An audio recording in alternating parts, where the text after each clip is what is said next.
Hola, buenas tardes a todos. Muchas gracias por acompañarnos en esta serie de seminarios, perspectivas en el estudio ornitológico. Esta vez me da mucho gusto tener aquí a que nos acompañe a la doctora Patricia Brennan. La doctora Patricia Brennan es una persona ha sido muy activa en el ámbito de la ciencia. Ella obtuvo su licenciatura en biología marina en Colombia, donde ella es originaria. También ella obtuvo su grado de doctorado en la Universidad de Cornell. Actualmente ella se dedica a clases y es investigadora en el Mount Holyoke. ¿Cómo se pronuncia? Mount Holyoke College. Gracias. Donde ella es investigadora actualmente. Pero ella no nada más es investigadora, es también ella una persona muy activa en la defensa y en la, como a la gente tratar de embarcarla en qué es la ciencia, lo cual me da mucho gusto. En esta ocasión ella nos viene a presentar una plática que se titula Evolución de los órganos genitales en las aves.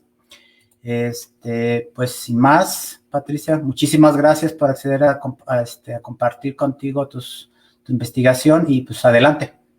Yo voy a estar por ahí tras bambalinas. Ok, muy bien. ¿Quieres compartir tu pantalla? Ok.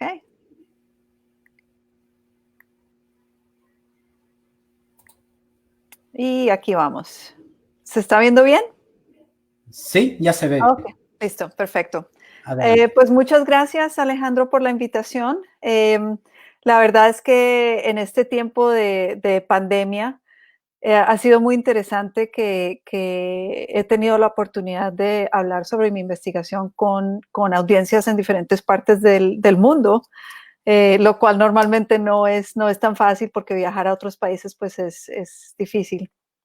Entonces, pues esto ha sido una gran ventaja en medio de todos los problemas de la pandemia. Entonces, pues gracias por la invitación. Y pues lo que les voy a contar hoy es la historia de la investigación que estaba haciendo con las aves, con los órganos genitales de las aves. Y para los que están en Twitter, este es mi Twitter handle, @sexinnature. Porque básicamente mi investigación, lo que voy a hablar hoy es sobre órganos genitales de las aves, pero en general ahora trabajo con otros grupos de vertebrados también, que tienen también historias de genitales bastante interesantes. Entonces voy a empezar contándoles un poco sobre el trabajo que hice de investigación cuando estaba en Cornell para mi doctorado, que fue cómo empecé con esta idea de trabajar con órganos genitales de las aves. Esta ave que ven ustedes acá en la pantalla es un Great Tinamou, un Tinamus major. Es una gallina de monte, la llaman en muchos lugares en Sudamérica.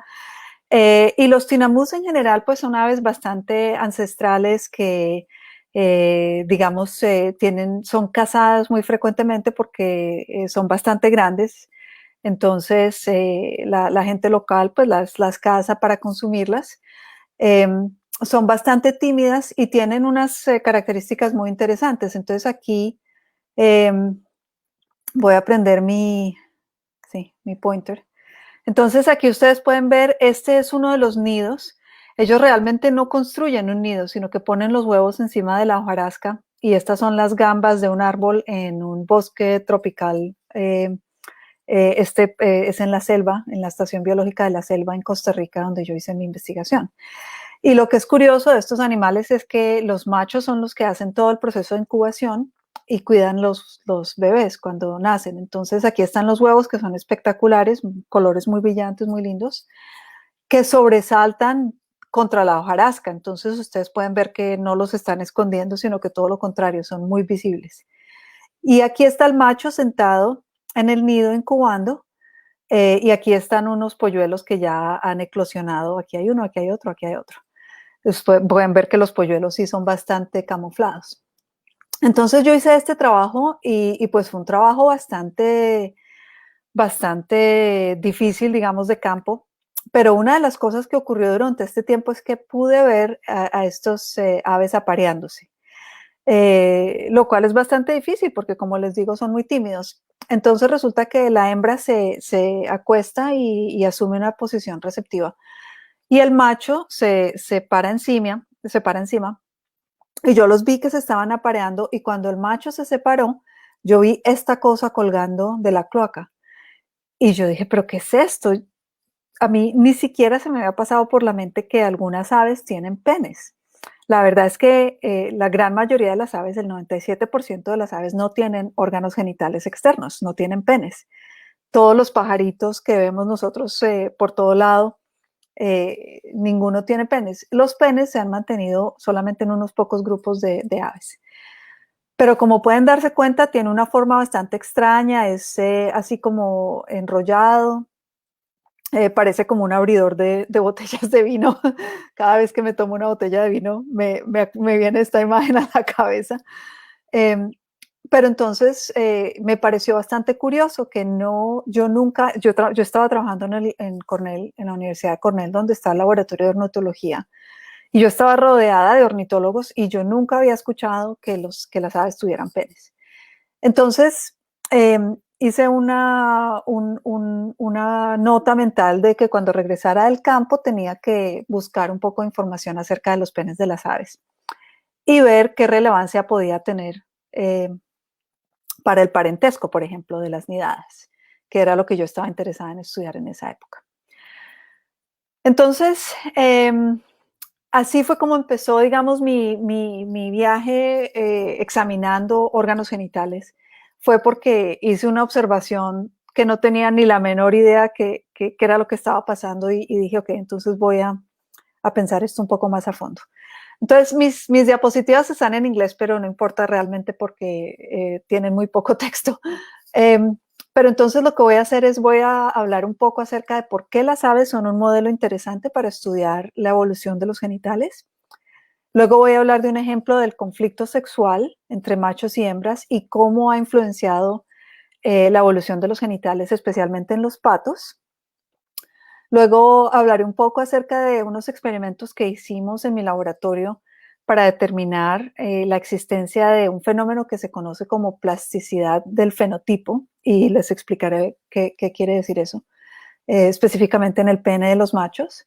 Y finalmente hablaré algo acerca de por qué en las aves se pierde el pene. Es una pregunta evolutiva bastante interesante. Entonces empezamos aquí. Esto es una ilustración de los penes de dos grupos. A la izquierda están los penes de culebras y a la derecha están los penes de varias especies de mamíferos. Y como se pueden dar cuenta ustedes, pues hay una gran variedad de formas, de tamaños, de decoraciones. En las culebras, por ejemplo, se ve que tienen muchas espinas.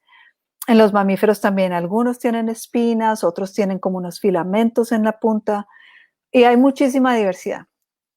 Y esto es extraño porque el rol del pene es realmente depositar esperma junto a los huevos de la hembra en especies que tienen fertilización interna. Entonces, ¿por qué existe tanta variación? ¿Por qué tanta ornamentación y tanta diversidad? Y esta es una pregunta interesante desde el punto de vista evolutivo. Y resulta que en las aves, esa diversidad, esa variedad pues morfológica es extrema, porque como les decía, la gran mayoría de las aves no tienen penes. Ellas se aparean, por ejemplo, como en el caso de estos pingüinos, con un fenómeno que se llama el beso cloacal, que es cuando la hembra se pone en una posición receptiva, levanta su cloaca y abre la cloaca, y el macho simplemente baja la cloaca de él y toca a la hembra muy rápidamente, y en ese momento transmite una gran cantidad de esperma en una eyaculación que tienen muy concentrada. Pero, como les decía, el 3% de las aves han mantenido el pene, y las aves de hecho tienen el pene más largo. Algunas de las aves tienen el pene más largo, dado el tamaño del cuerpo, que cualquier otro vertebrado. Entonces vamos desde especies que tienen no pene, no tienen nada, a otras que tienen penes absolutamente enormes. Entonces, desde el punto de vista de la evolución, ¿por qué se da ese fenómeno? Es una pregunta bastante interesante. Entonces, parte de mi investigación ha consistido en realmente examinar a fondo algunos de los grupos de aves que tienen penes para describir su morfología y realmente darnos cuenta qué es lo que está pasando. Entonces, esta es una filogenia, que es una relación evolutiva de diferentes grupos, pero les explico aquí en el morado. Lo que está mostrando son las aves más ancestrales. Los cocodrilos son el grupo de apniotes, que son los más cercanos evolutivamente a las aves, entonces están aquí. Los cocodrilos tienen pene, por eso tienen esta crucecita verde. Luego en ese grupo morado están las avestruces, las reas, los tinamús, todos los que son los ratites y los paleognates. Y luego está aquí el kiwi. El kiwi no tiene un pene intromitente de por sí. Tiene como una elaboración en la cloaca, pero no ha sido muy bien descrita. Y aquí en los tinamús hay está en verde porque la mayoría tienen un pene intromitente, pero descubrí también que hay otras especies dentro de los cripturelos que no tienen pene intromitente, sino que tienen un pene pequeño, y por eso está el asterisco. Luego está el grupo de los galoanceriformes, que incluye todos los galiformes y los patos. Entonces, si miramos aquí los patos, que son los anseriformes, que son los que están en verde, los screamers, magpie goose, y luego todos los waterfowl tienen penes. Pero si miramos en los galiformes, que están aquí en azul, los megápodos, que son los que construyen esas montañas para incubar, ellos no tienen pene. Los crácidos sí tienen pene, y luego todos los galiformes, por ejemplo, como las gallinas, las faisanes, etcétera, no tienen penes intromitentes. Y luego todas las aves modernas, las que llamamos las aves modernas neoaves, ninguna tiene pene. Y así es como se ven. Entonces, este pene que les estoy mostrando acá es el pene de un cocodrilo. Entonces, ustedes pueden ver que es un pene bastante complejo, tiene una base de colágeno muy sólida, y luego en el glans, que es la punta del pene, se abre casi como una flor, y luego tiene este proyectil, digamos, que entra dentro de los oviductos de la hembra para transferir el esperma. Entonces digamos que es como el pene del ancestro, o digamos ancestral de este grupo. Pero si miramos ya a lo que son los patos, entonces aquí pueden ver que es un pene supremamente diferente. Este pene se llena con linfa, con fluido linfático, no se llena con sangre, como es el caso en el cocodrilo, y tiene esta forma espiral. El canal espermático está externo, entonces esta línea que se ve acá es por donde viaja el esperma, y esta es la punta del pene, que es por donde pasa la eyaculación. Y si ustedes examinan, digamos, se corta digamos, como un salchichón en esta dirección, y miran cómo se ve el pene por dentro, es básicamente vacío, no tiene esa base sólida de colágeno como en el caso del cocodrilo.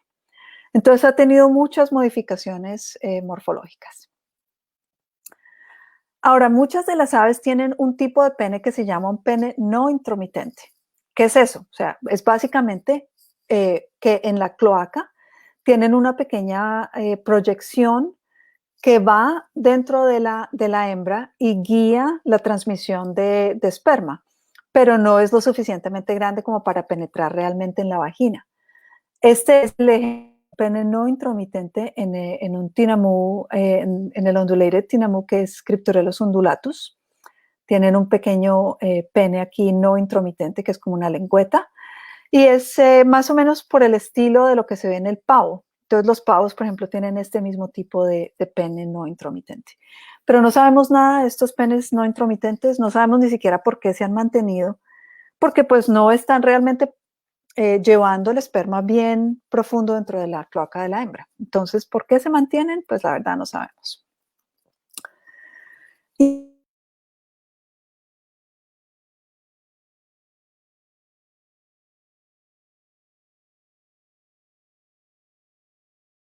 ustedes pueden ver que tiene la base muy parecida a la de un cocodrilo, pero lo que no tienen es el glans.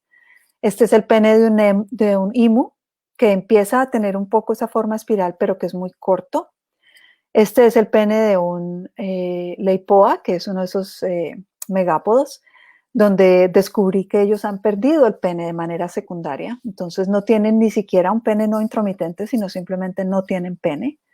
Entonces han habido más pérdidas del pene de las que pensábamos originalmente. Este es el pene de un brush turkey, otro megápodo, y aquí está el pene de un pato, y este es el pene de un crácido, Crax rubra. Entonces, como se pueden dar cuenta, la variación es realmente increíble. Entonces, la pregunta es, ¿por qué? ¿Por qué ha habido esta variación? En los penes que todavía existen. Y por el otro lado de la moneda es pensar, ¿y por qué la gran mayoría de las aves han perdido el pene? Porque el pene, pues, tiene una función muy importante en las especies con fertilización interna. Entonces, ¿cómo es posible que se haya perdido? Entonces, para contestar esta pregunta, empecé a hacer mi investigación examinando los patos, porque los patos son muy comunes, primero, tienen una distribución muy amplia y tienen además la ventaja de que han sido estudiados a profundidad en muchos lugares, especialmente en los Estados Unidos, muchas de las especies que son migratorias.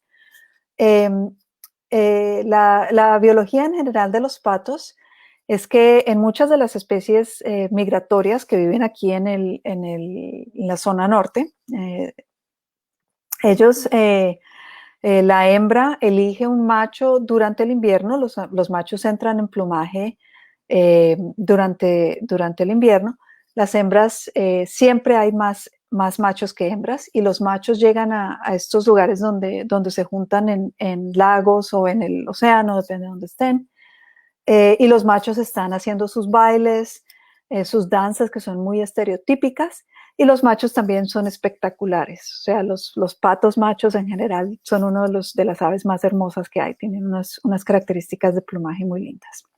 Entonces las hembras tienen la oportunidad de escoger a su pareja de una manera muy, muy definitiva. Y cuando ya la hembra ha elegido al macho, entonces hay como un display ahí mutuo en los que deciden que se van a quedar y ya luego viajan juntos a donde van a poner los huevos, ya a las áreas reproductivas. Pero hay una parte un poco nefasta de esta historia de los patos, porque lo que ocurre es que, como les decía, ahí siempre hay un exceso de machos y hay muchos machos que quedan sin pareja. Entonces, un macho que se queda sin pareja ese año, pues tiene básicamente dos opciones. Una es que se queda y no hace nada, ¿cierto? Porque no tiene pareja, no tiene hembra. La otra es que puede igual viajar a las zonas de reproducción y buscar hembras para forzarlas a copular y tratar de obtener algún tipo de paternidad de esta manera. Y en muchas de las especies de patos, en este caso los mallards, eso es lo que ellos hacen. Entonces hay grupos de machos que se forman donde ellos buscan a las hembras que están disponibles, básicamente les saltan encima y las forzan a copular. Y es un comportamiento bastante violento. Las hembras muchas veces mueren ahogadas, porque como se pueden dar cuenta, las copulaciones muchas veces pasan en el agua. Entonces, es algo bastante poco preferido por las hembras. Entonces, estos machos básicamente encuentran las hembras, las forzan a copular. Las hembras pierden la habilidad de reproducirse muchas veces, pueden perder su pareja y también, como les comenté, pueden morir. Entonces hay una dicotomía muy clara en los patos, que es entre la preferencia de la hembra y el display de los machos, y por el otro lado, la resistencia de las hembras y la coerción de los machos. Entonces, la ventaja es que uno puede discriminar estos dos eventos de comportamiento de una manera muy obvia, porque ya sabemos cuáles son los machos que las hembras prefieren. Y sabemos que estos machos que vienen, que no tenían pareja, no son preferidos. Entonces, eso nos permite hacer varias observaciones y llegar a conclusiones sobre qué está pasando en este sistema, que son difíciles de lograr en otros grupos. Entonces ya sabíamos desde hace un tiempo que el tamaño del pene está relacionado con la cantidad de copulaciones forzosas que existen en una especie de patos. Estos trabajos que se hicieron hace ya casi 20 años. Pero básicamente lo que les estoy mostrando acá es que en especies que son más polígamas y que tienen copulaciones forzadas más frecuentes, el tamaño del pene, que aquí se refiere intromittent organ, o sea, el órgano intromitente, es más grande. Y también tiene más elaboraciones. Ellos tienen como espinas o rayas o protrusiones en el pene, entonces eso también es más frecuente. Entonces esto ya lo sabíamos, que había una relación entre el tamaño del pene y esa propensidad a tener copulaciones forzosas. Y esta fotografía apareció en el Journal Nature en el 2003. Este es un Argentine river dog, Osira vitata, que es de la misma familia del American Ruddy Dog, Osira jamaicensis. Pero lo increíble es que aquí se pueden dar cuenta que este macho tenía un pene de 43 centímetros, mucho más largo que el cuerpo del mismo macho. Entonces, pues esto es algo absolutamente increíble, porque cuando yo vi esta fotografía, yo me quedé pensando y dije, pero por Dios, ¿dónde va este pene? Primero que todo, ¿dónde va en el macho? Porque tiene que ocupar un espacio enorme. Pero más importante desde mi punto de vista, ¿dónde va en la hembra? Porque la hembra entonces tiene que estar hueca pues por dentro para que pueda tener, copular con un macho que tiene un pene así.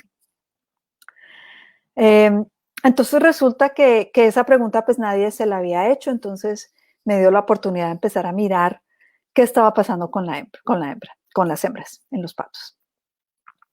Entonces resulta que en las aves, las hembras solamente tienen un oviducto que se desarrolla completamente, que es el oviducto del lado izquierdo.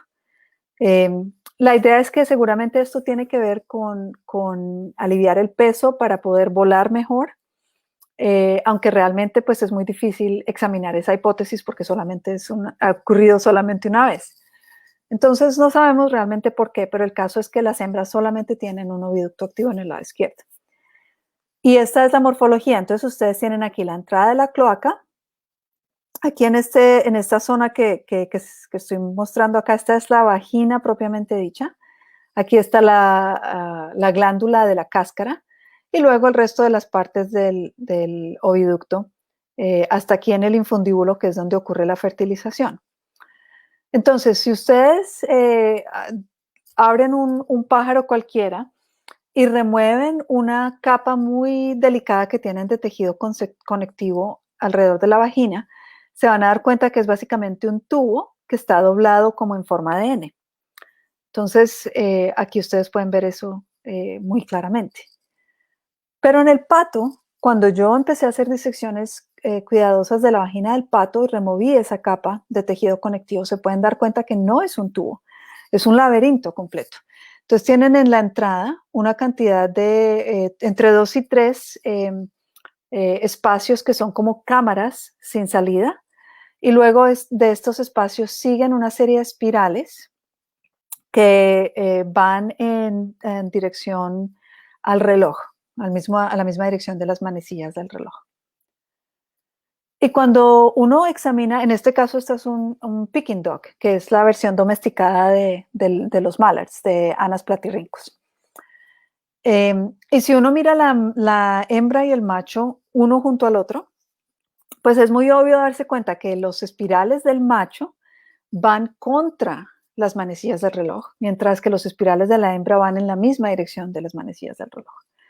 Entonces, al ver estos dos órganos juntos, obviamente pues la primera idea fue que estas estructuras están bloqueando de alguna manera ese pene. Y esto es algo que en evolución llamamos una coevolución antagonística entre los sexos, que es básicamente como una batalla de armas, en que siempre uno está escalando y el otro está escalando para tratar de ganar esa batalla. Pero para chequear si esa hipótesis tenía apoyo o no, teníamos que tratar de buscar evidencia de alguna manera. Entonces, la primera línea de evidencia que encontramos fue un estudio comparativo en el que colectamos muestras de 16 especies de patos con diferentes niveles de copulaciones forzosas, unos con muy pocas copulaciones forzosas y otros con muchas. Y aquí ustedes pueden ver que, por ejemplo, en un pato arlequín, que tiene un pene muy pequeño, no tienen copulaciones forzosas, la hembra tiene una vagina totalmente tubular. Lo mismo en esta African Goose, el macho tiene un pene muy pequeño, la hembra tiene una vagina tubular y ellos no tienen copulaciones forzosas. Aquí está el mallard, que los mallards tienen muchísimas copulaciones forzosas, Anas platirhynchus. Aquí están esos recodos de la entrada de la hembra, esas cámaras, y aquí están los espirales. Y luego este es un long-tailed duck, que también tienen muchas copulaciones forzosas. El macho tiene un pene enorme y la hembra tiene una vagina muy compleja. Y cuando hicimos el análisis filogenético, la correlación entre el tamaño del pene y las elaboraciones en la hembra, pues eran bastante significativas. Y si miramos lo que ha pasado en la filogenia, es que han habido casos en que el pene ha incrementado de tamaño, por ejemplo, aquí en este grupo, luego aquí en Long-tailed Duck y luego aquí en American Ruddy Duck, pero también hay otros ejemplos en que el pene se ha disminuido de tamaño. Entonces aquí están también varios ejemplos donde la línea gris indica que esos penes se han reducido. Entonces no es que con el tiempo, a medida que ha pasado el tiempo, los penes se están volviendo más y más grandes, no, sino que en unas especies se han vuelto más grandes y en otras especies se han vuelto más pequeñas. Entonces esa coevolución dinámica quiere decir que estos órganos están respondiendo a la selección impuesta por estas copulaciones forzosas. Bueno, entonces, aquí pues obviamente estoy hablando de penes y vaginas, entonces aquí es donde tengo que poner un warning que me voy a poner un poco más gráfica todavía, por si no he estado lo suficientemente gráfica. Menos mal que es de noche, digo yo. Y es básicamente por lo que les comentaba que había ya una información que decía que hay una relación entre el tamaño del pene y las copulaciones forzosas. Pero acuérdense que yo también les comenté que estos penes se inflan con fluido linfático, no con sangre. Entonces lo que es interesante es que el fluido linfático es un fluido de baja presión. El sistema linfático no tiene un corazón como el sistema circulatorio propiamente dicho, que mantiene la presión alta. Entonces uno tiene presión alta porque el corazón está bombeando y mantiene la presión alta dentro de las venas y las arterias, pues especialmente las arterias. Pero el sistema linfático es un sistema 100% de baja presión y no tiene corazones. Entonces, eso quiere decir que un pato no puede mantener una erección en su pene de la manera en que uno piensa en una erección en un mamífero. Ellos simplemente no pueden tener eso. Entonces el pene básicamente es totalmente flojo. O sea, no. Entonces, si el pene tiene esa manera de funcionar, ¿cómo es posible que ellos puedan usar el pene para forzar a una hembra a copular? Entonces necesitábamos colectar información para tratar de responder a esta pregunta. Entonces, creo que tengo que cambiar esto aquí. Vamos a ver, sí. Entonces, para poder responder esa pregunta, fuimos a una granja en California donde habían entrenado machos, Peking duck machos, para colectar esperma que luego se usa en la inseminación artificial para producir los híbridos que se utilizan para hacer foie gras, que el foie gras, acuérdense, es esa pasta, ese paté que le gustan a los franceses y que es popular en los restaurantes muy elegantes. Eso sale de un pato híbrido, que es un híbrido entre un Peking duck y un Muscovy duck, porque tienen hígados muy grandes. Entonces lo que está aquí es, encima está el macho, este es un técnico que trabaja en esa granja, el macho está encima, la hembra está por debajo, y entonces yo fui a esta granja para ver si podía darme cuenta cómo funciona la copulación muy de cerca. Y esto fue lo que vimos en nuestra primera visita.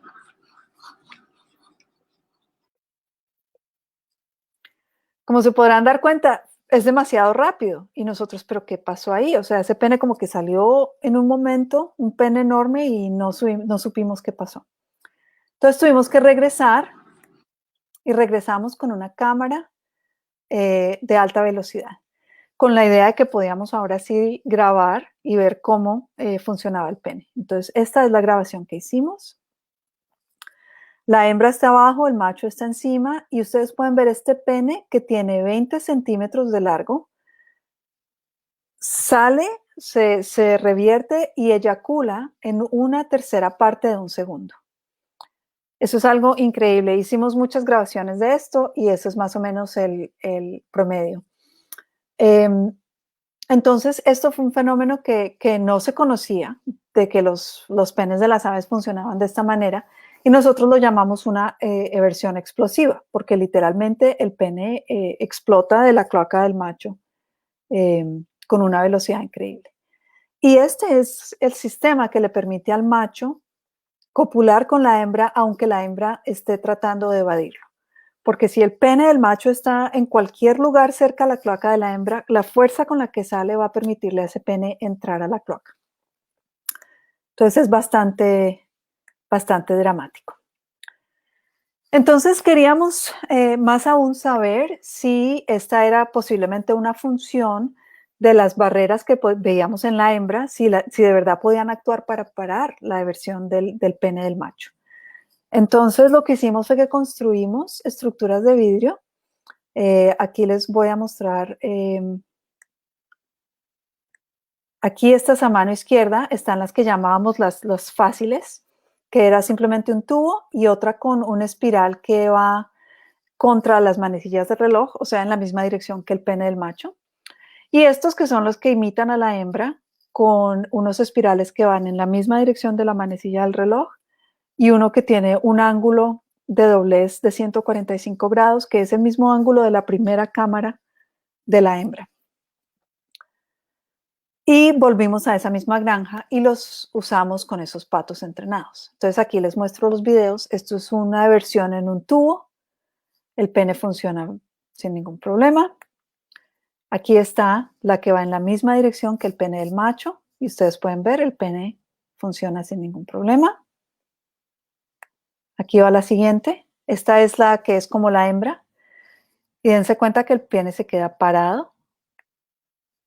Y aquí va la última, en el que es el ángulo de 145 grados. El pene se queda parado. No puede continuar de vertirse. Entonces, pues esto fue bastante increíble. Repetimos esto varias veces con varios machos en la granja. Y nos dimos cuenta que en la gran mayoría de los casos, en las estructuras que imitaban a las hembras, el macho no tenía éxito en expandir su pene completamente. Pero en los que eran que no eran barreras difíciles, que no eran como las hembras, el macho podía sacar su pene sin ningún problema. Entonces esto pues es excelente porque es una indicación de que las hembras han podido evolucionar una barrera que previene que los machos lleguen a los puntos de fertilización y que depositen su esperma junto a los puntos de fertilización. Esto es un dibujo, una ilustración de más o menos lo que puede estar pasando. El pene entra, pero se queda atorado y la punta del pene no puede continuar por el resto de la vagina de la hembra. Ahora, los tubos que guardan el esperma están localizados aquí, entre la coyuntura entre la vagina y la glándula de la cáscara. Entonces, aquí es donde el esperma quiere llegar. Y como se pueden dar cuenta, pues aquí queda una gran distancia para que el esperma tenga que trabajar, para nadar, para llegar a donde tiene que estar. Entonces, pues esto fue un descubrimiento bastante dramático y sobre todo porque morfológicamente es muy obvio. Esto no es una cosa sutil, digamos, que las hembras están haciendo de manera muy sutil, sino que es muy obvia, morfológicamente muy claro. Y nosotros sabemos que funciona porque en dos especies donde hay datos de la frecuencia de copulaciones forzosas y el porcentaje de polluelos que son el resultado de esas copulaciones forzosas, sabemos que, por ejemplo, en Gadwalls El 30% de las copulaciones que se observan son forzadas, pero solamente el 4% de los polluelos son el resultado de esas copulaciones forzosas. Y en los mallards, muy parecido, el 40% de las copulaciones son forzadas y el 3 al 5% de los polluelos son el resultado de esas copulaciones forzosas. Entonces, en la mayoría de los casos, las hembras disminuyen el éxito de esas copulaciones. Entonces, eso es obviamente una adaptación bastante buena. Entonces, obviamente, me imagino que muchos de ustedes deben estar pensando, bueno, pero entonces si la hembra tiene una vagina que es un laberinto, pues ¿cómo se aparea con su propio pareja? O sea, con el macho con el que ella sí quiere tener sexo. Entonces, esto también es una ilustración, más o menos dando la idea. Lo que nosotros, y la respuesta es, nosotros no sabemos 100%, pero tenemos una hipótesis. Y la hipótesis básicamente es que en los patos existe un baile precopulatorio. Entonces, cuando el macho y la hembra se van a parear, el macho típicamente hace un baile que hace que la hembra adopte una posición receptiva. Ella se estira su cuerpo, levanta la cloaca, levanta la cola para permitirle acceso al macho, pero hace una cosa más y es que pulsa su cloaca. Y ese pulsamiento de la cloaca es el mismo movimiento que las hembras hacen cuando están poniendo un huevo, cuando hay un huevo enorme que va pasando por el lumen del oviducto. Entonces lo que nosotros creemos es que esa pulsación de la cloaca permite la relajación del lumen del oviducto y abre el canal lo suficiente para que el pene de su pareja pueda llegar mucho más profundo dentro de la vagina de la hembra. Ok, bueno, pues es difícil, no sé cómo vamos, no sé si van todos conmigo, pero espero que vayamos bien. Si hay alguna pregunta, de hecho, Alejandro no lo dijo, pero si hay preguntas pueden ponerlas en Facebook y yo las voy contestando al final. Entonces, continúo con esta historia de los patos. Entonces, obviamente, una pregunta bastante importante es, ¿cómo es posible que los machos evolucionen una característica que pueda lastimar a las hembras? Por ejemplo, les dije que las hembras muchas veces se mueren durante estas copulaciones forzosas porque las ahogan. Entonces, eso quiere decir que los machos están matando hembras, lo cual quiere decir que hay menos hembras y entonces hay más competencia entre los machos. Entonces, eso no pareciera tener ningún sentido. Pero resulta que este tipo de características han evolucionado muchísimas veces en la naturaleza. Tenemos muchos ejemplos de ello. Por ejemplo, la gran mayoría en los insectos. No había habido un ejemplo tan claro en un vertebrado, entonces eso también es parte de lo interesante de la historia de los patos. Pero es bastante común y es muy común en los órganos genitales porque esa es, digamos, como la interacción mecánica más directa que hay entre el macho y la hembra. Entonces, si el macho va a tener la oportunidad de hacer algo que puede como tratar de ganar esa carrera para que él gane más parentesco, va a hacer con los genitales. Entonces, muchos investigadores han sugerido que es básicamente que los machos están explotando a la hembra, que por ejemplo a la hembra le gusta el color rojo y entonces el macho desarrolla color rojo porque la hembra no puede evitar ir detrás de una cosa roja. Entonces eso es una idea. Y en algunos sistemas hay alguna evidencia de que esa idea de que los machos están explotando la preferencia de la hembra es posible que ocurra. Pero yo pensaba que realmente es más probable que son características que están seleccionadas por competencia entre los machos, que es más bien una característica que le permite a los machos ganar la competencia el uno contra el otro, que son las cosas que van a ser favorecidas. Entonces, para ver si esta hipótesis realmente podía ser sustentada en los patos, entonces tomé ventaja de una característica que no les he contado todavía, y es que el pene de los machos tiene un patrón con las estaciones muy marcado. Entonces lo que están viendo acá en todas las fotos de arriba son machos que están durante la época no reproductiva. Y todas las fotos de aquí abajo son machos durante la época reproductiva. Entonces ustedes si comparan dentro de una especie, el cambio de tamaño de un pene entre la época no reproductiva y la época reproductiva es bastante significativo. Y cada año el pene se reduce de tamaño y al siguiente año vuelve a crecer. Eso quiere decir que está controlado por hormonas, por niveles de hormonas que fluctúan con el año. Y esto me permitió pensar en cómo podía yo organizar un experimento para probar esa idea.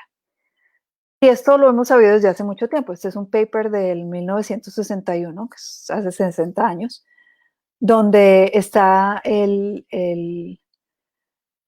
peso del tamaño, el peso del pene, de acuerdo al tamaño, al tiempo que ha pasado desde que los patos han mudado. Entonces es muy obvio que hay una correlación bastante fuerte.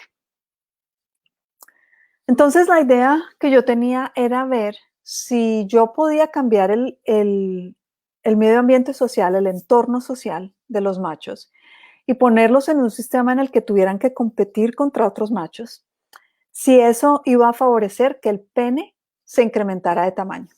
Entonces, esto es, digamos que una figura en la que estoy diciendo, ok, este es el tamaño promedio del pene. Si yo examino ese tamaño cuando los machos no tienen que competir y luego lo examino nuevamente después de que los machos están compitiendo contra otros machos, si no encuentro un cambio como en esta línea verde, pues quiere decir que no hay plasticidad, que simplemente el macho tiene un tamaño determinado de pene y siempre su tamaño es ese. O podría encontrar que el pene se incrementa de tamaño cuando están los machos compitiendo contra otros machos, lo cual quiere decir que sí hay plasticidad del fenotipo, que sí cada año, dependiendo de qué tanta competición hay en el sistema social, los machos será posible que los machos crezcan el pene más grande. O podría ser lo contrario, que cuando tienen que competir con otros machos, que su pene se va a poner más pequeño porque están gastando mucha energía peleando con otros machos y entonces no pueden crecer su pene tan grande. Entonces, básicamente, si encontraba este patrón o este patrón, eso quería decir que la idea de que la competencia entre machos es un factor importante estaría sustentada. Si llegaba a encontrar este patrón, que no había cambio, entonces quería decir que no estaba sustentada mi hipótesis. Entonces lo que hice fue, fui a un lugar que se llama The Livingston Ripley Waterfowl Conservancy, que queda en Connecticut. El señor Ripley, Sibley Ripley, fue un ornitólogo muy famoso, trabajó en Yale muchos años y era un fanático de los patos y estableció este lugar en su casa en Litchfield, Connecticut, donde hay una cantidad de patos increíble y están mantenidos en en una manera muy, muy seminatural, muy bonito.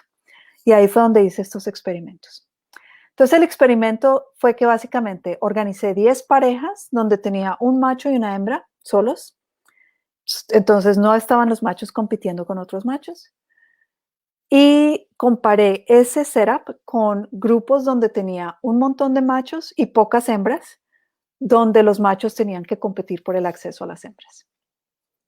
Y hice esto durante 2 años y seguí esos machos a ver cómo su pene iba cambiando. Y todos los machos fueron asignados de manera aleatoria a los grupos. Entonces, ¿qué encontré? No les voy a dar todos los detalles porque si no tendría que estar aquí hablando muchísimo más tiempo, pero básicamente lo que encontré es que en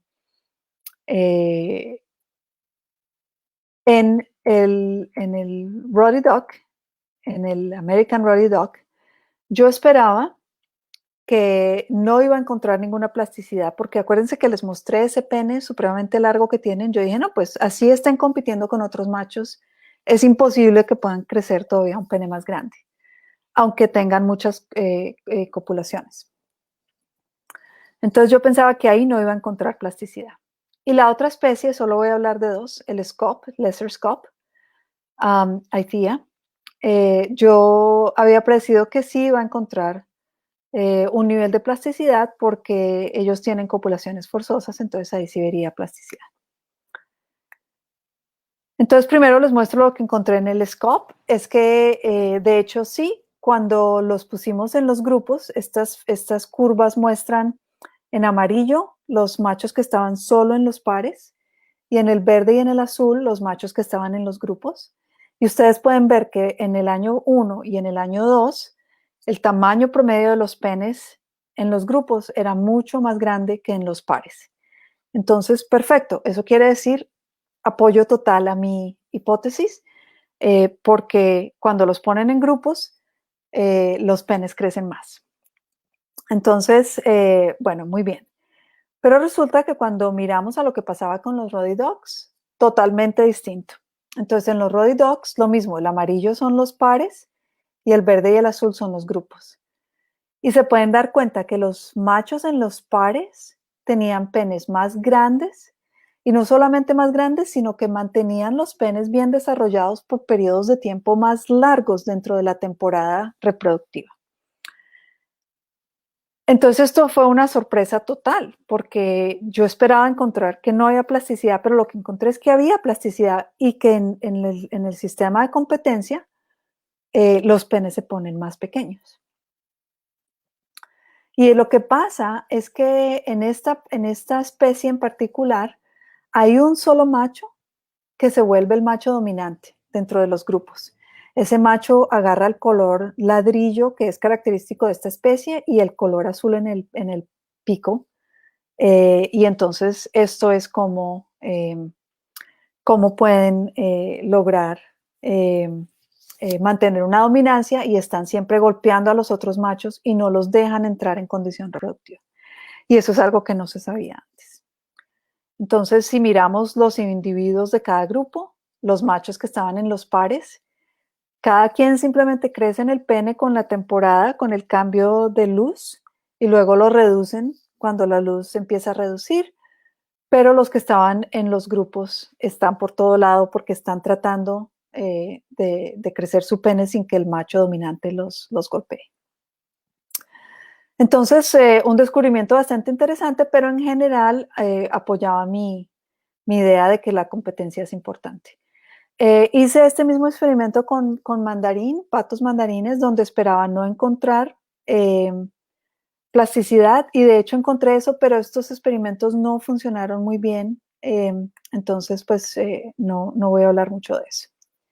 Entonces básicamente lo que encontré es que hay evidencia de que en algunas especies el pene se reduce en el Roddy con la competencia y en el Lesser Scope se incrementa.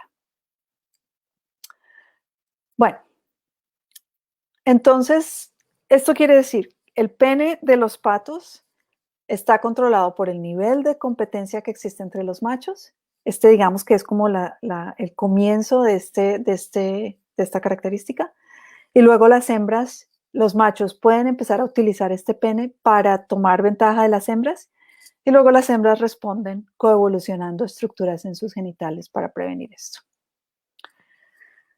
Y muy rápidamente, porque ya se me está acabando el tiempo, quiero comentarles solamente algo rápido de cómo se perdió el pene en las aves. Y esto es una publicación que hicimos hace algunos años también, que es bastante interesante porque básicamente lo que sabemos es que al comparar, por ejemplo, el desarrollo de una gallina con un pato, y miramos cómo se desarrolla el pene, como les decía, en las gallinas, ellos terminan con un pene no intromitente y ustedes pueden ver aquí que estos genitales son muy pequeñitos comparados con el desarrollo genital de un pato. Pero básicamente son exactamente iguales a lo que ocurre en las hembras. Entonces, en las hembras, básicamente, las hembras no tienen pene, pero al comienzo del desarrollo, las hembras empiezan a desarrollar un pequeño pene, que es homólogo, lo mismo que pasa con el clítoris y el pene en los mamíferos. Pero en algún momento las hembras simplemente paran de desarrollar ese pene y quedan sin nada. Entonces lo que nosotros pensamos es básicamente que para perder el pene en los pájaros ya existe un mecanismo que permite como básicamente prender un switch que sí los machos se pueden feminizar y tomar esa vía alterna que ya existe en los amniotes. Entonces, de esa manera simplemente pueden terminar sin tener un pene. Y no es que tengan que durante mucho tiempo evolutivo empezar a reducir el tamaño del pene lentamente, no. Es como un switch, que simplemente lo pueden mover y terminan con la pérdida del pene. Entonces, creo que voy a parar aquí. Y tal vez más bien voy a las preguntas y si hay tiempo al final, les comparto un poco la idea de por qué entonces se perdió el pene en las aves. Pero antes de terminar, simplemente quiero poner mi diapositiva aquí de agradecimientos, porque obviamente esta investigación es investigación que lleva muchísimos años y muchísima gente y muchísima plata invertida tratando de ver estas preguntas. En especial, he tenido una gran cantidad de estudiantes de la universidad que han colaborado en diferentes aspectos de esta investigación y muchos de mis colegas también. Entonces creo que con esto voy a dejarlo ahí y podemos irnos a las preguntas. Bueno, gracias, Patricia. Muy interesante. ¿Qué criaturas tan interesantes son estos patitos? Oye, hubieras avisado que iba a haber escenas explícitas. Todavía, chicos, temprano. Pues ahorita en lo que van poniendo sus preguntas, quienes nos están viendo, yo sí tengo una pregunta de algo de interés. ¿Han visto algo del papel de las hormonas en todo esto? Sí, hay un par de artículos de hace ya varias décadas midiendo los niveles de testosterona, pero la testosterona por sí no tiene una relación muy directa con el crecimiento del pene. La hormona que realmente regula el crecimiento del pene es DHT, que es dihydrotestosterone. Y esa hormona es un derivado de la testosterona que más directamente es responsable por el crecimiento de los órganos genitales. Ok, bueno, ahorita nomás tenemos una felicitación de Elena, muchas gracias, Gracias. por la presentación. Si ahorita en lo que aparecen más preguntas, si quieres ir comentando de las otras. Claro. Pues lo último que me faltaba por decir fue básicamente que la idea de por qué se pierde el pene es básicamente una idea que desarrollamos en común con mi advisor de postdoc, que fue en Yale University, el profesor Rick Fromm, que es un ornitólogo bastante famoso. Y la propuesta es que básicamente tiene que ver con las hembras escogen machos que son menos violentos. Entonces, si las hembras, porque básicamente estas copulaciones forzosas pues tienen un efecto muy negativo en las hembras. Entonces, los machos pueden escoger, las hembras pueden escoger machos que son menos violentos, y al escoger machos menos violentos, entonces hay una selección indirecta para que se vaya perdiendo el tamaño del pene. Hay muchas otras hipótesis, lo que pasa es que estas hipótesis son imposibles de evaluar, precisamente porque solamente estas reducciones del pene solamente han pasado 3 veces en la historia evolutiva. Entonces es muy difícil saber exactamente qué pasó. Pero lo que sabemos es que hay otras hipótesis que la gente ha propuesto, pero que son muy poco probables. Por ejemplo, la idea de que la pérdida del pene tuvo que ver con aliviar el peso, porque las aves vuelan. Entonces, si tú vas a volar, pues quieres tener menos peso. Y aunque eso es verdad, obviamente perder el pene no sería como necesariamente el primer lugar en el que uno va a perder peso. Y también muchas aves, cuando ellas están migrando, sus órganos reproductivos no están bien desarrollados todavía. Entonces, por ejemplo, durante una migración, pues no van a tener un pene enorme que les va a hacer un gran peso, sino que va a estar apenas empezando a desarrollarse. Ok. Entonces es poco probable que eso sea una explicación. Y la otra que la gente ha propuesto es que de pronto puede ser que más bien las aves que han mantenido el pene son aves que copulan en el agua y que el pene permite proteger al esperma para que no se dañe con el agua al entrar en contacto con agua.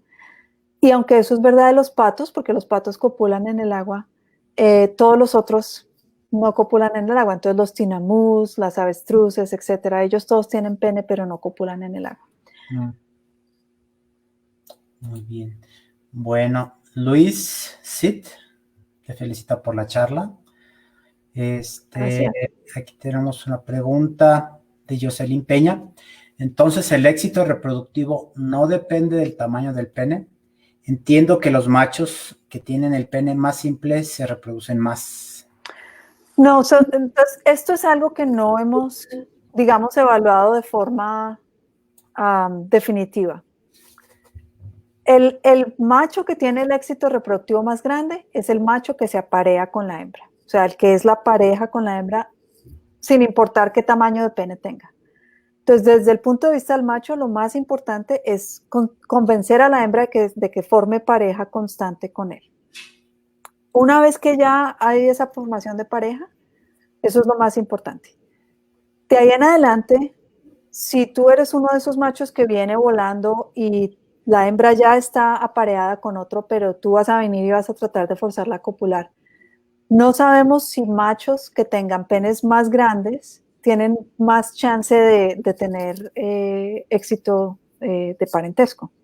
Eso no lo hemos evaluado y sería bien interesante mirar si realmente eso es algo que es posible. Yo pienso que sí tiene que ser, porque si no, ¿cómo va la selección para que se incremente el tamaño del pene? No habría selección porque las hembras están desarrollando una counter estrategia. Entonces, tiene que ser, pero no lo hemos examinado 100%. Ok. Otra pregunta de Eden Ochoa. Entonces, el cambio tan variado en el tamaño del pene de los patos es una medida de emergencia para aumentar la probabilidad de generar descendencia.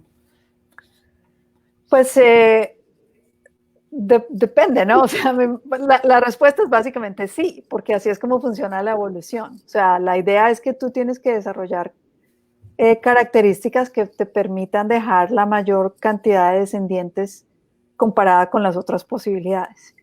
Entonces, de cierta manera, pues sí tiene que ser así, pero si esta pregunta se refiere más, digamos, a la diversidad dentro de las especies, pues eso todavía no lo sabemos. Ok. Jocelyn Peña. En la granja de los gansos, ¿qué características se escogen para pies de cría? Los machos con los penes más grandes, indudablemente. Y de hecho también, porque en estas granjas ellos tienen la proporción de machos a hembras es altísima, o sea, ellos tienen un macho por cada 15 hembras o algo así, porque estos machos, ellos viven obsesionados con sexo, entonces ellos no están pensando sino sexo, sexo, sexo. Y si hay más machos, se están peleando entre ellos todo el tiempo, entonces es como 1 a 15, 1 a 12, algo así. Ok. La pérdida del pene también es por no tener una pareja, por ejemplo, en aves domésticas. No, realmente no, porque, o sea, yo pienso que el no formar una pareja constante, el único efecto que tiene acá es que nos permite ver la diferencia entre cuando el macho está forzando a la hembra y cuando no. O sea, cuando es algo en el que los dos están de acuerdo. Entonces creo que sí, eso es lo que estás preguntando, espero que sí, pero no estoy 100% segura. Pero sí, no creo que tenga que ver con el apareamiento. Ok. Mario Vázquez, sé que hay cruzas de especies de patos que son fértiles, por lo que me salió la duda de si hay variaciones en el tamaño del pene y frecuencia de cópulas forzadas de los machos híbridos a los progenitores. Sí, es una pregunta excelente. De hecho, hace poco estaba hablando hay un investigador en la Universidad de Washington que ha trabajado con patos muchos años, décadas, y él ha venido colectando datos sobre híbridos. Y él está empezando a mirar esa pregunta en el sentido de que si los híbridos son más fáciles, por ejemplo, entre una especie donde el macho tiene un pene muy largo y la hembra tiene una vagina simple, o si es igualmente probable en especies en que la hembra tiene una vagina muy compleja y el macho tiene un pene pequeño. Entonces él está como tratando de cuantificar la direccionalidad de la hibridización para ver si el pene, la morfología del pene y la vagina tiene un impacto en eso. Pero la verdad es que no he visto los datos. Me parece una pregunta súper interesante. Y lo ideal sería poder realmente hacer un estudio genético donde uno pueda crear esos híbridos en dos direcciones y luego examinar los F2 y los F3 para ver cómo van saliendo las características, para poder un poco llegar también a la genética de los órganos. Pero es muy costoso, entonces es imposible. O sea, ahorita va a ser imposible. Eric Oñate, filogenéticamente y evolutivamente podríamos hablar de una tendencia a la pérdida del pene, o solo es por diferentes comportamientos sin regla evolutiva o ancestrales actuales. Perdón. Imposible saber. Por lo que te digo, solamente hay tres eventos. Entonces, hay un evento de pérdida dramática en las neoaves, que todo el mundo lo perdió de ahí en adelante. Y luego está la pérdida en el leipoa, en los megápodos, y la reducción dentro de los cripturelos. Y eso es.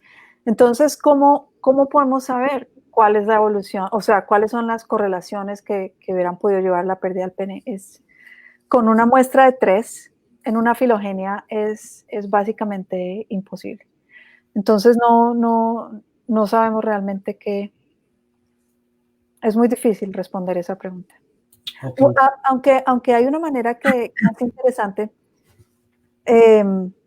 mirando el desarrollo en el embrión.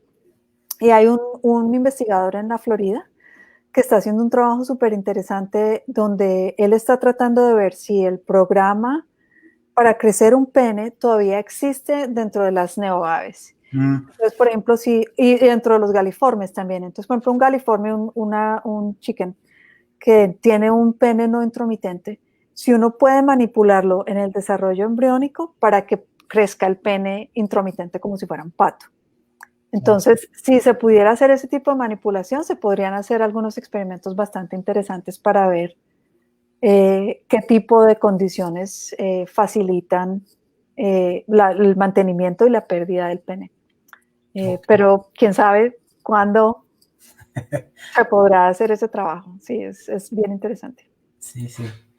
Blanca Hernández, en los patos la concentración de la hormona relacionada con el desarrollo del pene es más alta que en los otros grupos de aves. No, es más, o sea, en lo que yo me acuerdo es bastante similar. Lo que es interesante de los patos es que ellos tienen 2 picos hormonales, porque ellos tienen ese cambio de plumaje, que ellos entran al plumaje reproductivo, digamos. ¿Cómo se llama eso en español? Es que no me acuerdo. De breeding plumage. El reproductivo. El reproductivo, bueno. Ellos entran a ese plumaje en el invierno, o sea, en el otoño-invierno, pero en ese momento su pene es mínimo, es pequeñito. Y luego el pene no se incrementa de tamaño sino hasta la primavera. Entonces, lo que está regulando el cambio en el pene no son las hormonas de por sí, sino son los receptores de las hormonas. Entonces, los receptores de las hormonas en el pene no están activos durante el otoño y el invierno, sino que están activos únicamente en la primavera. Ok. Bueno, algo relacionado con esto mismo también de Blanca Hernández, el gen que codifica para esa hormona relacionada con el desarrollo del pene está en todos los grupos de aves. No tenemos ni idea cuál es el gen que está regulando eso. Nadie ha mirado la genética. Es una cosa completamente... No sabemos. Cristóbal Sánchez, muy interesante. ¿Bajo cuáles condiciones estas prácticas agresivas hacia las hembras se vuelven contraproducentes para las poblaciones? Sí, o sea, es increíble y pasa muchísimo. De hecho, al menos en teoría, una especie se puede llevar hasta la extinción cuando estos comportamientos de conflicto sexual se vuelven tan dramáticos. De hecho, tú te puedes imaginar una situación en que la hembra y el macho están involucrados en estas batallas de armamento que van escalando y escalando. Llega un momento en que el macho tiene un pene enorme, la hembra tiene una vagina súper enorme, y el costo de mantener esos armamentos es tan alto que todo el mundo está sufriendo, ¿sí? Pero la cuestión que es importante sobre el conflicto sexual es que evolutivamente a la evolución no le importa si la especie se extingue. Evolutivamente lo único que importa es el macho, si los genes del macho, ese macho que es el más agresivo, si ese macho es el más exitoso, pues sus genes se van a pasar desproporcionadamente a la siguiente generación. Uh-huh.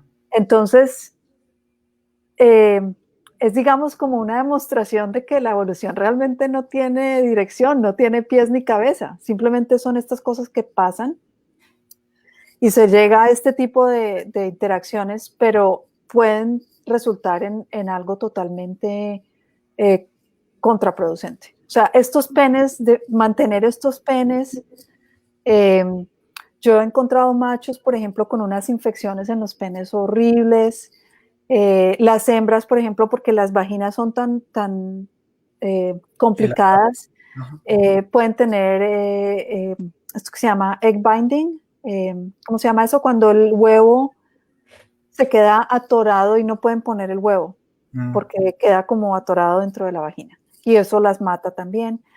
Entonces, el costo de estos armamentos es un costo significativo, pero igual a la evolución no le importa. Asuntos en qué preocuparse, ¿verdad? De Jennifer Hernández. ¿El tamaño del pene y el canal en donde se introduce tiene el tamaño similar? ¿O el conducto de la hembra tiene que ser más grande como método evolutivo para protegerse de machos no aptos, aparte de su morfología compleja? Sí, la hembra es un poquito más grande, digamos, más ancha que el macho, pero no mucho. O sea, y el problema es que obviamente yo tampoco sé exactamente en el momento del apareamiento qué tanto se dilata el pene. Entonces puede ser que realmente sí apenas quepa el uno en el otro. Pero sí, obviamente la hembra tiene que ser más grande. La ventaja y lo único que hace que las copulaciones sean posibles acá es que los dos, el pene y la vagina, son tejidos elásticos. Si fueran tejidos fijos, digamos, tejidos duros, pues serían posibles, pero los dos son tejidos suaves, entonces tienen la capacidad de dilatarse y ajustarse. Ok. De Máximo Nigenda, en las poblaciones de patos la proporción de hembras es siempre menor. Gracias por su plática. Sí, en la gran mayoría es menor y es por dos razones. Una es porque las hembras son las que hacen la incubación totalmente solas, los machos no ayudan. Y durante la incubación muchas hembras se vuelven presa de depredadores porque la incubación es peligrosa. Entonces muchas mueren por depredación y la otra razón es que por lo mismo, por lo que las hembras están incubando, cuando llega la época de migrar, las hembras tienden a estar en condición física menor. No están iguales de fuertes a los machos, entonces muchas también se mueren durante la migración. Más encima las que se mueren porque los machos las matan durante el apareamiento forzoso. Entonces siempre tiende a haber un exceso de machos. Ok.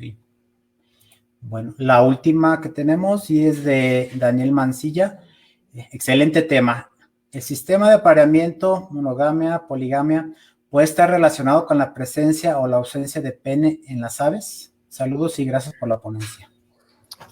Pues no directamente así, porque obviamente si tú miras dentro de neoaves, ellas tienen todos los sistemas de apareamiento, o sea, poligamia, monogamia, poliandrio, tienen de todo. Pero una de las ideas es que la pérdida del pene lo que hizo fue que forzó a los machos en las aves a realmente siempre seducir a la hembra, porque si no pueden copular forzosamente, una vez que pierden el pene, entonces tienen que trabajar muy duro para seducir a la hembra. Entonces la idea es que esa diversificación extrema que vemos de las displays de las aves tienen que ver con básicamente con eso, con los machos tratando de seducir a las hembras de una manera muy convincente, digamos, porque no las pueden forzar.